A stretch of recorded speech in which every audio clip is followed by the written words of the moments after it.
Et salut à tous les amis, c'est CryptoPartage, c'est un plaisir de vous retrouver pour cette nouvelle vidéo d'analyse du 17 janvier 2022. Nouvelle semaine sur le marché crypto, j'espère que vous portez tous et toutes très bien. Au niveau de la map, vous le voyez, on est plutôt orienté sur le rouge aujourd'hui avec un BTC très légèrement aux alentours des 43 000 $, l'Ether 3 300 $.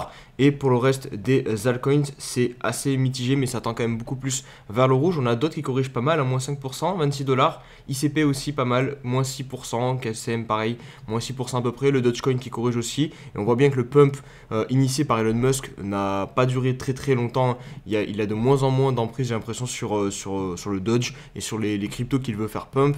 Donc du moins, il faudrait peut-être qu'il annonce des choses un peu plus importantes pour vraiment faire pump les cryptos.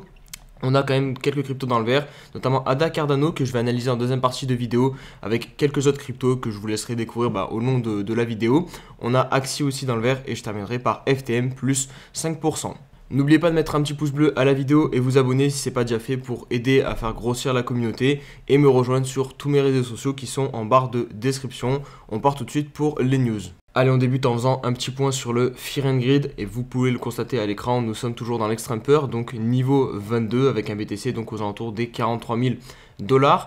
Au niveau des options qui vont se clôturer en fin de mois, le 28 janvier exactement, nous avons donc le fameux Max Pain qui est situé aux alentours des 48 000 $. Donc comparé à la semaine dernière, il n'a pas encore bougé. Donc c'est plutôt positif puisqu'actuellement on est en dessous du Max Pain. Et en général, le Max Pain est censé nous attirer. Donc on a plus une pression, une pression acheteuse, au final un élan haussier qui va nous pousser en cette fin de mois plutôt qu'un élan baissier comme c'est souvent le cas avec le Max Pain pour les expirations en fin de mois. Et on enchaîne avec le petit rituel du lundi que nous propose Coin Academy. Donc c'est le top 5 des coins du top 100 qui ont le plus performé sur la semaine dernière.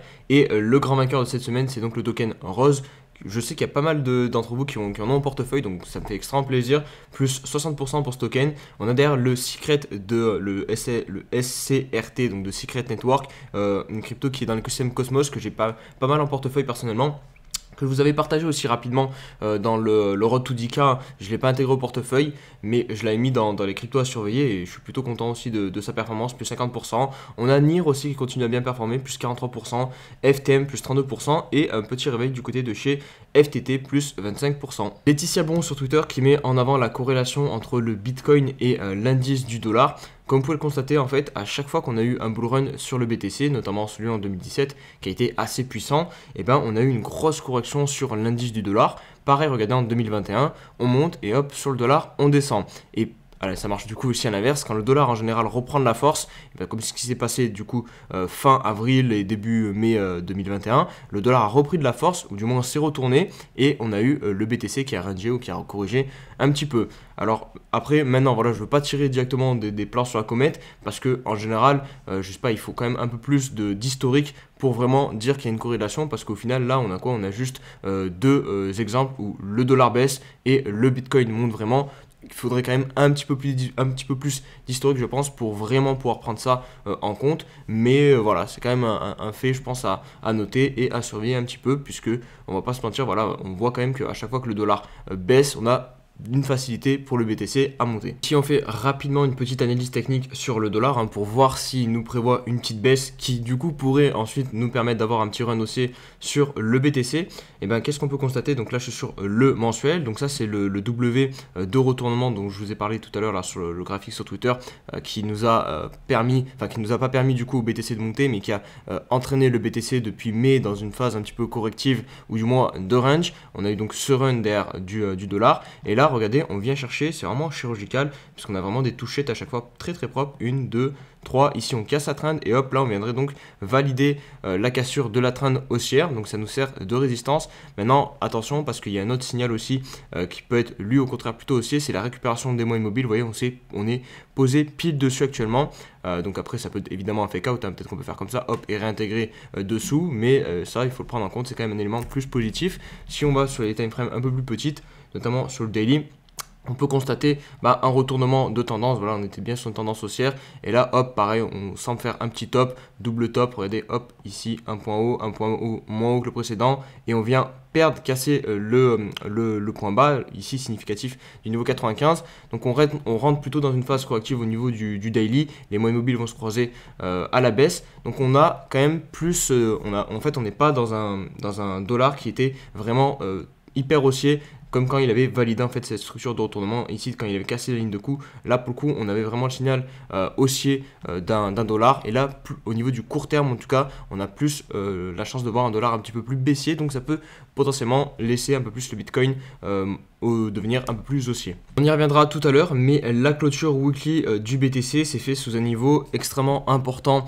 En tout cas techniquement, c'est le niveau qui est la clôture du mois de fin septembre. Ici on a vu cette baisse et cette clôture-ci, regardez vraiment hier ça nous servait, et même pendant tout le week-end ça nous a servi de résistance. C'était vraiment assez surprenant de voir à quel point le prix était bloqué par ce niveau des 43 000 $, à peu près 43 100 $. On voit aussi qu'il y a eu une mèche aussi parfaite sur ce niveau-ci, et ici quasiment pareil, on a failli le toucher. Donc vraiment c'est un niveau hyper important, et pour le coup c'est pas très positif si on a clôturé en dessous. On verra ça juste après dans la partie analyse technique. Willy Woo qui nous partage ces données intéressantes. Donc 23% des Américains possèdent actuellement des crypto-monnaies, contre 56% qui possèdent des actions. Et la différence qu'il veut montrer, c'est que les crypto-monnaies, c'est un marché qui existe d'environ depuis 12 ans, tandis que la bourse, c'est plus de 200 ans d'existence. Donc vraiment, il nous montre comment les cryptos sont en train d'être adoptés énormément rapidement comparativement à d'autres actifs financiers, parce que voilà, déjà 23% en seulement 10 ans, donc c'est la moitié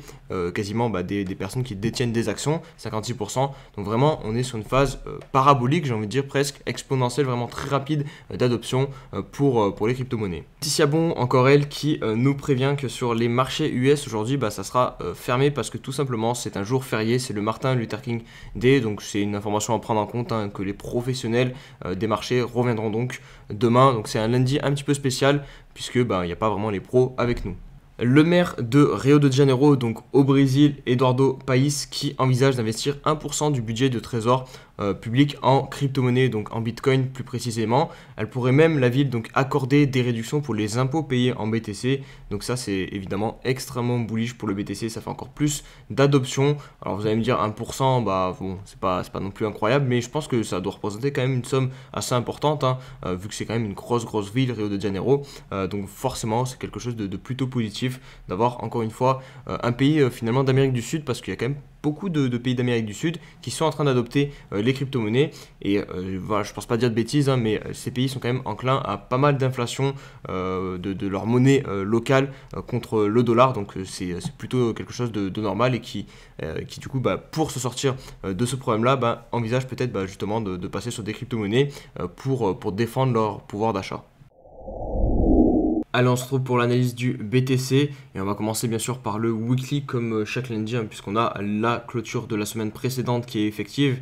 Et là, comme je vous l'ai montré sur Twitter, c'est pas vraiment positif ce que nous a fait le Bitcoin hier, puisque cette fameuse résistance maintenant, puisque c'est une résistance des 43 100 $, 43 000 $ même tout pile, il me semble à peu près. Bon, on n'est pas à 100 $ près de toute façon, mais vous le voyez bien ici, ce niveau, ce point bas qu'on avait même travaillé ici, j'avais pas vu avec une petite mèche, ici la clôture donc de fin septembre, et vous voyez ici on clôture pile en dessous, donc on transforme ce support en tant que résistance. Et bon voilà, forcément c'est pas positif, on n'avait pas besoin de se rajouter une résistance en plus sur la tête. Au niveau par contre du RSI, on tient toujours la trend qui relie donc le point bas de novembre 2018, le point bas de mars 2020, et donc maintenant ce point bas ici, on verra si évidemment on pose vraiment un gros bottom, et d'ailleurs on a encore le droit à une belle phase haussière pour le BTC, ou si au contraire on va vraiment venir dégueuler et partir dans un marché baissier un peu plus profond et un peu plus chiant sur le Bitcoin, avec notamment un retour sur la zone des 30 000 $. Au niveau du plus court terme, franchement il n'y a pas énormément de changements. Alors le daily j'ai pas plus de choses à rajouter. Les éléments que je surveille, c'est les moyennes mobiles, c'est la trend, on se rapproche, mais pour le moment on l'a pas encore touché et on l'a pas encore cassé surtout. Pareil au niveau du RSI, donc pour l'instant voilà, on maintient juste le point bas ici à 39 500 $, mais il n'y a pas plus de choses à rajouter. Et au niveau du 4 heures, vous allez voir, nous sommes en fait en train de compresser finalement. Hop, regardez, je vais vous mettre deux petites droites. Ici on a la droite du haut, ici vous allez avoir la droite du bas, et on est en train de compresser. Donc on devrait avoir en théorie le mouvement qui reprend soit à la hausse, soit à la baisse. Et même sur le RSI, on peut constater cette compression. Hop, regardez, hop, je vous mets le trait en bas, le trait en haut. Voilà, donc on est voilà, sur une compression et en théorie on devrait plus sortir à la hausse. Je pense que les probabilités sont pour une sortie à la hausse puisque on provient d'une tendance haussière. Hop, et hop, donc voilà, en théorie pour moi je pense qu'il y a plus de probabilité de sortir à la hausse. On verra ce que nous propose le BTC. Normalement ça devrait se faire dans les heures à venir, donc soit aujourd'hui ou soit peut-être demain avec le retour des pros notamment, pour voir la prochaine direction du BTC pour les prochaines heures et les prochains jours. Allez, on se retrouve pour l'analyse de l'Ether. On débute par le weekly, donc pour constater comme pour le Bitcoin la clôture de la semaine dernière, qui est assez positive, puisque encore une fois on tient très bien ce niveau des 3000 $, on tient même la clôture, donc le point bas ici, le dernier point bas significatif sur l'Ether, donc on reste sur un actif en tendance haussière sur le weekly comparé au Bitcoin qui lui a perdu sa tendance haussière. Au niveau de la moyenne mobile 50 périodes, regardez, elle nous fait très bien réagir le cours aussi. On a pas mal de mèches ici qui sont très rapidement rachetées. En gros ça veut dire que dès que l'Ether touche les 3000 $, globalement il y a des acheteurs qui se manifestent et qui repoussent le prix, donc ça aussi c'est pas mal positif. La seule chose un petit peu négative que je pourrais voir sur l'Ether, c'est cette clôture sous le niveau 50 de RSI, donc il nous fait passer du mauvais côté du RSI, et ça c'est pas extrêmement positif. Maintenant si on rentre un petit peu plus sur le court terme pour l'Ether, bon, je vous répète rapidement ce que j'ai dit dans la dernière vidéo. En gros, voilà, globalement, on est venu chercher le niveau Fibonacci des 0,61 sur tout ce mouvement. Hop, voilà. Donc là, vous voyez, la touchette, elle est vraiment chirurgicale. Et depuis, on rebondit. Et si on rentre un peu plus sur le 4 heures, alors vous voyez ici le niveau de résistance, les MA 21, et même ici, on a eu pas mal de fois le prix qui a été travaillé. Donc c'est un niveau de résistance là vers lequel on se dirige, les 3500, 3600 $. Et si on se dirige un peu plus sur le court terme, sur le 4 heures, pour constater, finalement, on n'a pas un triangle de compression comme ce que l'on avait sur le BTC, mais plus une figure en tas séance. Donc c'est plus positif, qui provient d'une tendance haussière, puisque là, vous voyez ici, on a retourné, on est passé sur une tendance haussière. Maintenant, on a juste en fait des vendeurs qui se sont manifestés ici, et donc il n'y a plus qu'à les défoncer pour derrière réussir à poursuivre la hausse sur l'Ether. Allez, on va passer maintenant aux altcoins que j'ai sélectionnés pour la première vidéo de cette semaine. Donc j'ai pris le Matic, le BNB et l'ADA parce que j'ai vu des choses assez pertinentes sur les trois. Vous allez voir, c'est assez vraiment intéressant. N'hésitez pas d'ailleurs à me donner en commentaire vos cryptos que vous voulez que j'analyse tout au long de la semaine. Et si jamais je les passe pas parce que je sais que j'en oublie, voilà, des fois j'en ai un peu trop, donc je peux pas tous les passer en vidéo, et venez me les demander pendant le live Twitch que je vais faire, je pense encore le mercredi. Je pense que je vais me caler sur le mercredi aux alentours de 18 jusqu'à 20h, à peu près 18-20h tous les mercredis. Je ferai un live où vous pouvez venir directement me poser vos questions et me demander d'analyser vos altcoins. Donc c'est sur Twitch, j'ai mon Twitch en barre de description et en commentaire épinglé si vous voulez directement vous abonner à la chaîne. Donc on commence par le Matic. Donc sur le weekly on a toujours cette parabole qui pour moi est assez importante. Regardez, on la maintient pour le coup ici avec la clôture de la semaine dernière. Au niveau du daily, on a un niveau très important à surveiller, c'est celui-là, donc des 2,50 $ qui a fait office de résistance plusieurs fois. Là vous voyez, on a clôturé à ce niveau-ci, là on a fait une mèche, là pareil on a arrêté un top, et ici vous voyez on est en train de lutter contre cette résistance. Les probabilités vont quand même dans la cassure de cette résistance, puisque sur le daily nous sommes bien sur un actif en tendance haussière. Voilà, il n'y a pas de doute sur ça. Donc en théorie, on devrait venir faire un nouveau sommet historique sur Matic, et je pense que ça se fera sans trop de problèmes, hormis si le BTC vient un petit peu gâcher la fête en faisant un dump, mais enfin une baisse, mais sinon il n'y a pas de raison, je pense que Matic ne fasse pas un nouveau sommet historique. On poursuit avec le Binance Coin qui lui aussi a des choses assez intéressantes à noter en termes d'analyse technique. Alors lui, tout va se résumer avec le niveau des 500 $. Vous voyez ce niveau qui a été hyper important, qui est ici le top. Ici on s'en est servi comme résistance et malheureusement on a clôturé en dessous. Et là qu'est-ce qu'on est en train de faire qui est pour moi pas très positif, c'est venir clôturer pile en dessous de ce niveau. Donc qu'est-ce qu'on dit en fait, ou c'est même pas qu'on le dit, c'est qu'au final il y a des vendeurs qui sont positionnés là. Ça montre qu'en fait maintenant le niveau 500, le niveau niveau des 500 $ est un niveau qui est défendu, c'est une résistance et on la valide en tant que résistance sur le weekly. Donc c'est pas top. Maintenant, si on prend un peu plus de recul, nous sommes toujours en tendance haussière sur cet actif. Hop, le dernier point bas significatif est ici. Là, on fait un point bas plus haut. Et voilà, le triangle ici que j'ai matérialisé avec la ligne jaune ici en bas et le trait rouge ici, ben, il est pas dégueu, je trouve. Et il fait plutôt sens dans une tendance haussière. Hop, on fait une petite phase de consolidation comme ça et ensuite on repart à la hausse. Donc voilà pour les éléments positifs. Si je me mets sur le daily, vous allez voir qu'on voit vraiment très bien en fait, la perte du support des 500 $ et comment on vient le backtester avec un V-bottom. Donc en plus de ça, voilà, en général les V-bottom, ça casse pas voilà, puissamment comme ça. Enfin, on a très vite plus trop de jus, donc il faut faire attention. Je pense que vraiment ici, il y a des chances qu'on corrige un petit peu, peut-être qu'on consolide pour venir vraiment redéfoncer ce niveau des 500 $. Mais en tout cas, techniquement, là, c'est pas vraiment ce qui est le plus propre parce que vraiment, on perd le support et d'ailleurs, on le vient directement le backtester en tant que résistance. Pareil, vous voyez ici, au niveau du RSI, on se situe pile sur la zone qui pourrait nous permettre de repasser plutôt du côté achat, surachat et donc voilà, en gros cette résistance là, la résistance sur les RSI, donc attention, voilà, c'est pas du tout le moment pour moi je pense de rentrer sur le Binance Coin. Et enfin, on va terminer par Ada Cardano qui, lui, nous montre des choses très sympathiques. Alors ça, je ne sais pas si vous suivez régulièrement la chaîne, mais ce petit pancarte là, je l'ai mis il y a quand même très longtemps, puisque pour moi, la zone de bottom que devait trouver au niveau du moyen terme Ada Cardano, elle était ici dans toute cette zone bleue. Pourquoi ici? Tout simplement parce que c'est la zone de l'ancien ATH qu'on a énormément travaillé ici en tant que support.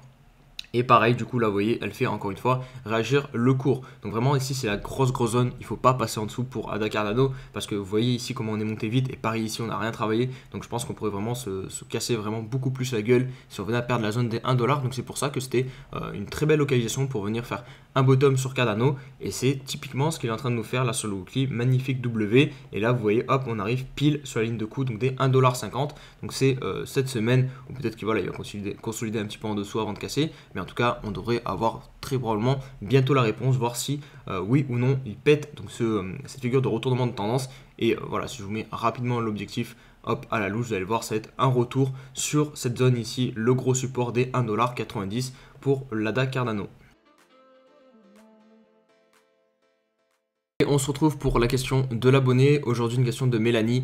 Donc, tu me dis salut pour ton 10K challenge, comme tu as dit Cosmo. Alors, Cosmo, je pense que tu veux parler des atomes hein, parce que la crypto Cosmo n'existe pas. As-tu essayé les pools de liquidité sur Osmosis? Donc, pour le 10K challenge, non, je ne l'ai pas essayé puisque j'ai stacké la plupart des atomes en stacking directement en fait. Donc, j'ai pas de liquidité disponible pour tester les pools de liquidité. Enfin, c'est même pas les tester, c'est pour du coup récupérer des rendements grâce à ces pools de liquidité. Mais sur mon compte personnel, oui, j'utilise les pools de liquidité. Et ensuite, as-tu récupéré l'airdrop de Stargaze? Donc ça va me permettre de vous en parler, comme ça c'est nickel parce que oui, on a un nouvel airdrop disponible sur l'écosystème Atom. Donc voilà, c'est pas pour rien que je vous rabâche tout le temps avec cet écosystème. Il y a vraiment des choses très sympas qui se passent de ce côté-là. Et là, pour le coup, c'est un airdrop assez conséquent. Personnellement, avec mon compte personnel, j'ai récupéré une somme qui, franchement, qui fait plaisir. Hein. L'airdrop sera disponible à 17 h. Pour être éligible, c'est simple, hein, je vais mettre fin au suspense. Il me semble qu'il fallait stacker.